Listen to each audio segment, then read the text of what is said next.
दोस्तों, वर्तमान समय में पति पत्नी दोनों कमा रहे हैं, अच्छी सैलरी भी मिल रही है, ईएमआई पे घर भी खरीदा जा रहा है।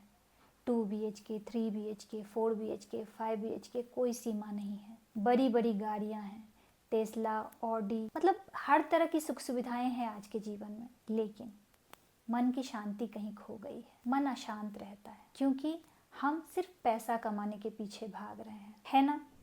जी हाँ, मैं हूँ कल्पना और मैं फिर से हाजिर हूँ अपने इस चैनल पे एक नई कहानी के साथ। आज की कहानी है एक राजा की, जिसने अपने जीवन में सब कुछ कमाया था। धन, संपत्ति, शोहरत, ओहदा, क्या नहीं था उसके पास। अनेकों अनेक युद्ध जीते थे उसने, तरह तरह के चीजें थी जिसको उसने अपने राजमहल में सजा रखा था। महान था, सम्राट था, लोग पूजते थे, लोग मानते थे। लेकिन राजा अशांत रहता था। अपनी अशांति को दूर करने के लिए तरह तरह के यज्ञ अनुष्ठान कराया करता था, दान पुण्य भी किया करता था, लेकिन मन अशांत था।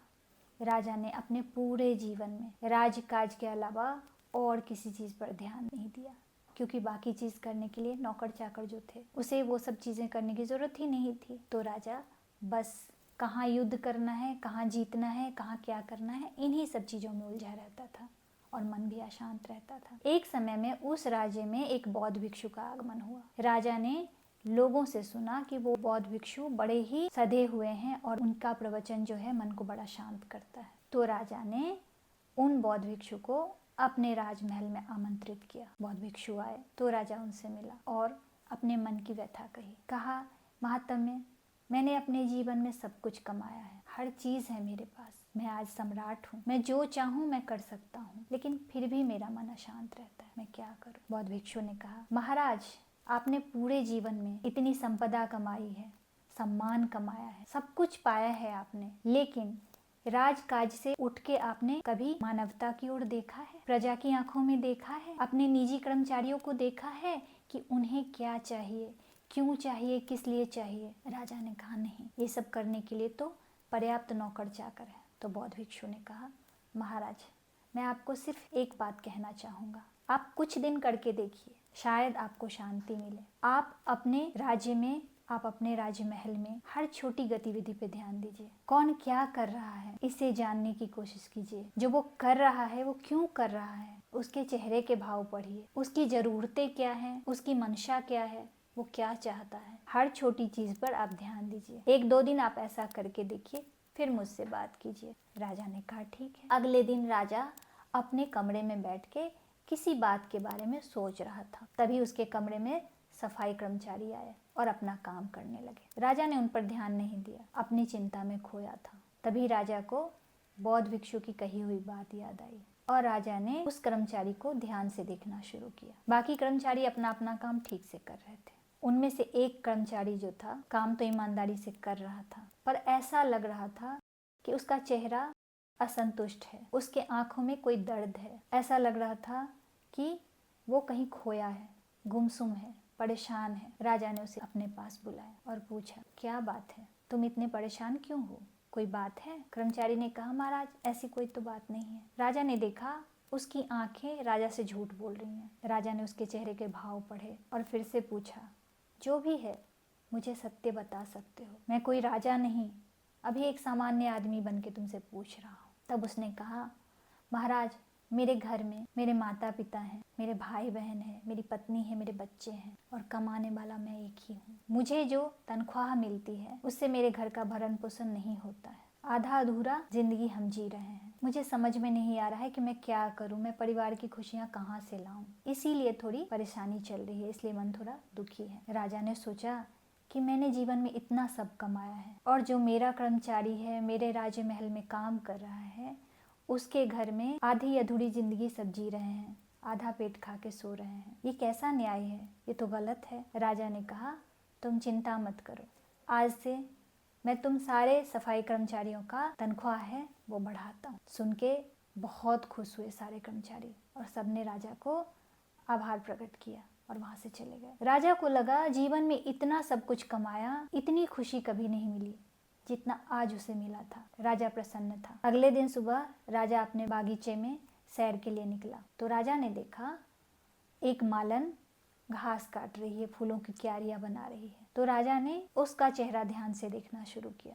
राजा ने देखा वो काम तो बड़े ही ईमानदारी और मेहनत से कर रही थी, पर उसका मन कहीं खोया हुआ था। ऐसा लग रहा था काम में उसका मन ही नहीं लग रहा था। बार बार उसके चेहरे पे एक दर्द छलक रहा था, एक घबराहट छा रही थी। राजा उसके पास गया और पूछा, क्या बात है बहन, तुम क्यों परेशान हो?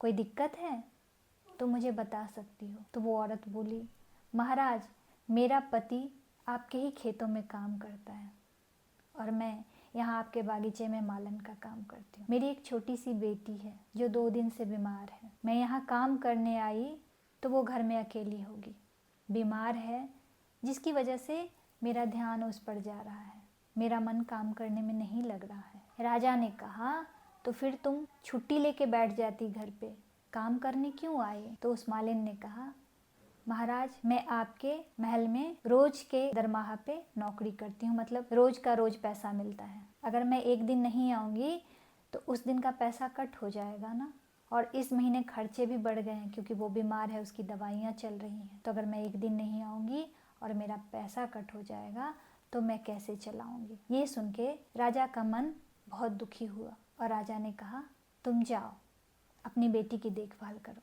तुम पैसों की चिंता मत करो, दवाई का, वैद्य का जो भी खर्चा आएगा वो मैं दूंगा। वो चली गई और राजा को बहुत धन्यवाद दिया। राजा ने उस महीने उस लेडी को 2 महीने का तनख्वाह दिया और दवाई और वैद्य का खर्चा भी उठाया।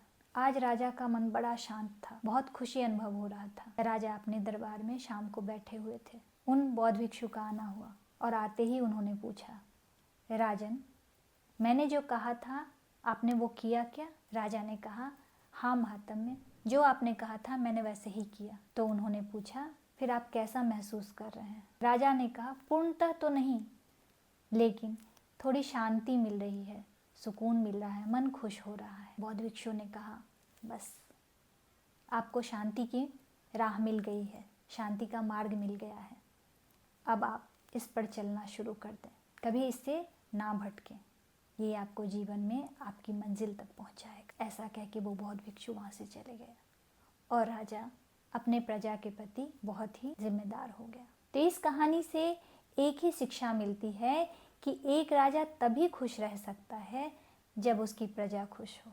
प्रजा अगर किसी भी तरह से तकलीफ में है, परेशान है, दुखी है, तो राजा कैसे खुश रह सकता है ना? आशा करती हूँ ये कहानी काफ़ी प्रेरणादायक लगी होगी आप लोगों को, और अगर लगी है तो मेरे चैनल को सब्सक्राइब कर लीजिए, वीडियो को लाइक कर दीजिए ताकि मुझे थोड़ी प्रेरणा मिले। जाने से पहले एक बात कहना चाहूँगी, हर नामुमकिन मोड़ से गुजर के जाना है, हौसलों से कह दो मंजिल खुद बनाना है। मिलती हूँ एक नई वीडियो में एक नई कहानी के साथ, तब तक के लिए आप सबको जय हिंद।